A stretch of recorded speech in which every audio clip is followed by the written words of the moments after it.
What's up, Psychedelic Spotlight podcast?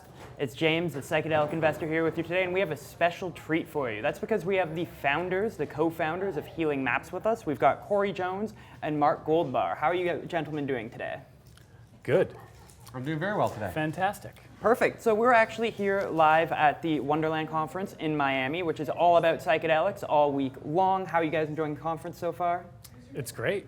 It's nice to be in person with people. Yes, it is so nice. This is the first time I've actually got to go to one of these conferences since the entire thing happened. But let's not talk about that. Let's not be downers. Let's get right into it. So can you guys tell us a little bit about who Healing Maps is, what your guys' vision is, what problems you're trying to solve? Yeah, Healing Maps is essentially the Yelp for psychedelic assisted therapies. We have Ketamine Clinics listings on the site domestically. We cover ibogaine retreats, ayahuasca retreats, globally as well. We also wrap that around a lot of informational content that people are looking for around these therapies, around the compounds themselves. Okay. So we're building a total media brand that is looking to fight the stigma. We want to give people information, right? There are all these ketamine clinics popping up all over the place right now. And people have a lot of questions about them, and we'd like to provide those answers. So I guess just to sum that up a little bit, let's say that I have depression, I've been trying to treat it, and it's been unsuccessful. I hear about psychedelics. I can go to healingmaps.com and start learning some of the information about how it might work, and maybe you guys can link me up to a clinic. And these are all legal clinics, right? Exactly. Yeah. Okay. So right now we have over 400 clinics on the site. And if a patient is looking for a clinic locally, they can go on there. Mm-hmm. People can leave reviews. They can contact the doctors at those clinics and go see them locally. So it really localizes the ability for people to get treatment. So then would you say that the kind of problem that your company is trying to solve is a lack of education or a lack of connection between the people that need help and the people that give help? Well, it's a mix of, it's a destigmatization. Destigmatization, that's important. It's really the big thing we're trying to do, both from the clinician perspective and from the actual patients. Getting them information, getting them access, and looking at what they can do with it. So what would you guys say would be the biggest hurdle then in this industry? Is it the stigmatization that it needs to be overcome? Is it the legal process? Is it the inaccessibility of these compounds? Well, right now, as you guys might know, ketamine is the only real legal substance across the country, and psilocybin has some local jurisdictions that allow them to do it. So it's really going to be the drug discovery side that's going to allow access for therapy. And what we're trying to do is educate the population that there is therapeutic options available today, and that those therapeutic options will be expanded as more research is done. When MAPS finishes its research on MDMA and psilocybin starts becoming more and more studied, you're going to see more and more FDA approvals of those drugs. Okay. And in terms of ketamine, there's people have questions around safety, security, legality. These compounds have a history, and there's a lot of that sort of baggage that goes into it, and we are helping them understand that that's not necessarily the case, that this is very safe. There is clinics near them, most likely. Depends if you live in Montana or something, maybe a little farther away. But locally there are clinics, and we like to let people know what they do, the services they provide, and if they're safe. So you have 400 clinics. Are those all in the United States, across North America? The vast majority are in the United States, but we do also provide information around global retreats. Okay. So again, in Mexico, there's ibogaine clinics. In ayahuasca clinics, we have those listed. Okay. But they're not legal in the United States, so we don't list them in the United States. Okay, so you're not telling people in the United States, like, hey guys, you can cross the border and get this treatment. Yeah, there's no gray marketability in terms of what we're doing. We're really opening up medical access. Okay. That's the real focus on what we're doing. Okay, well that's great. How did you guys personally get involved in the psychedelic space? Well, I got it through him, actually. I got involved in psychedelic space 2 years ago, where I was asked to join Psytech as a founding shareholder. So again, a different company, but it opened my eyes to the space. We ended up doing an integrated mental health roll-up of clinics in Illinois, and we sold that company to a company called Wisana about a month ago.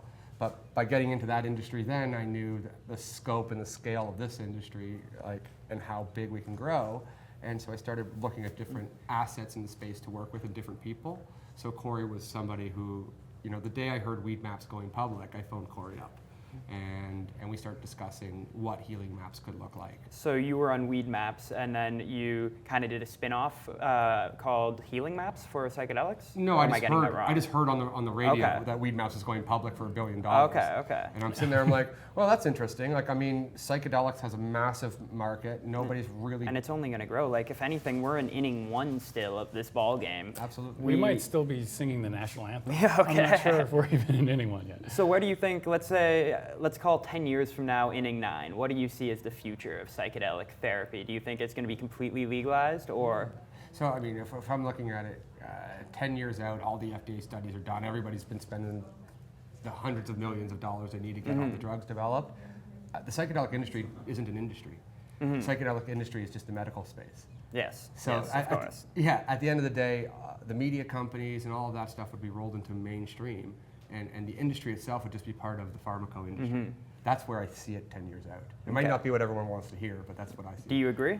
I agree, and I think it'll be acceptance will take it to where it can go. And I Okay. think that the acceptance, when we think about cannabis, right? The way that the light speed of destigmatization that happened there, I think that there's something that's happening here, even on a greater level. Because I think that the ceiling is much higher in psychedelics than it was in cannabis, given all the medical research and the kind of exciting clinical trials that are happening.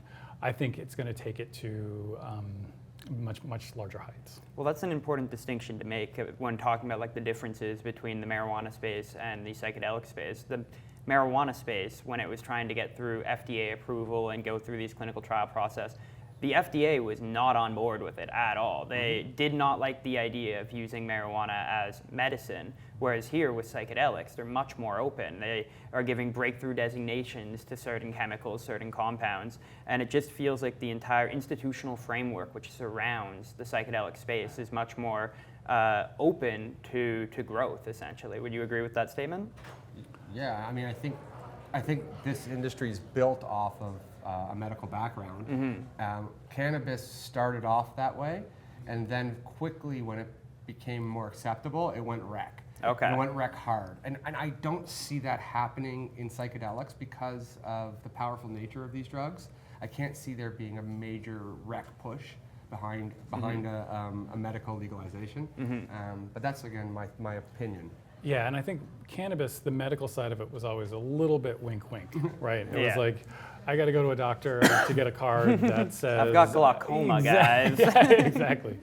But this, psychedelics is completely different. There is, really foundational medical treatments, progress. There's just, it's changing. It is healing, truly.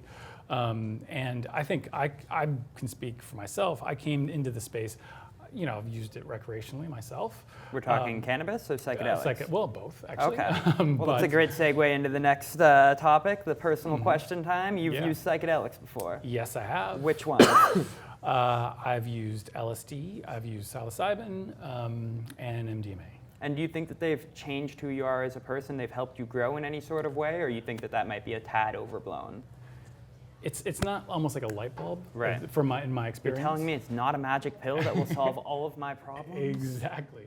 But it does give you a unique and new perspective on nearly everything. Okay. And how about you, Mark? Have you ever tried psychedelics before? Yes, I've tried mushrooms, psilocybin, ketamine, LSD, and MDMA.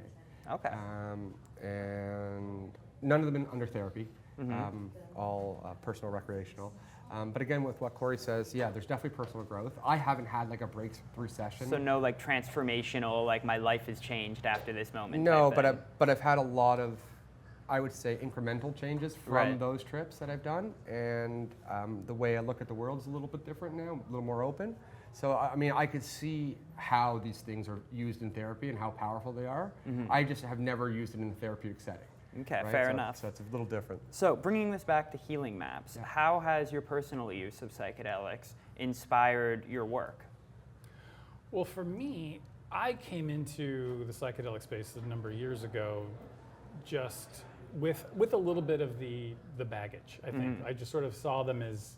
Meaning you kind of held the stigma against them? Yes, Okay. 100%. And then the more that I learned about them, the more I researched and studied and saw the clinical trials and saw the treatment and saw the numbers, and just the changes that it was having was phenomenal. And that's where I really, it became a real, we love what we do, but I think it's going to do a lot of good as well.